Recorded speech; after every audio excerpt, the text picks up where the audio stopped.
Mabes Polri menyatakan 2 dari 5 terduga teroris yang tewas dalam ledakan bom dan baku tembak di kawasan Sarinah, Tamrin, Jakarta Pusat, Kamis kemarin adalah residivis kasus penyebaran paham radikal.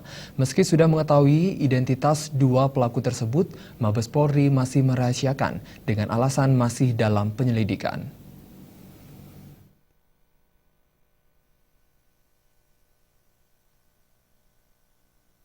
Proses identifikasi terhadap 5 jenazah pelaku teror Tamrin terus dilakukan oleh tim DVI Mabes Polri di Rumah Sakit Sukanto Polri Kramat Jati. Dari 5 pelaku, baru 2 yang berhasil diidentifikasi. Namun identitas siapa 2 pelaku tersebut masih dirahasiakan dengan alasan masih dalam penyelidikan. Kepada wartawan, Kepala Divisi Humas Mabes Polri Irjen Pol Anton Carlian hanya mengatakan kedua pelaku merupakan residivis terkait kasus penyebaran paham radikal. Menurut Anton, salah satu dari 2 orang itu juga pernah dihukum dalam kasus kepemilikan senjata api pada tahun 2012 lalu. Ya kalau dibebaskan kan itu sudah bisa mengajukan. Kemudian kita pun juga tidak ada dana. Bersama Siti saat ini di Sri A?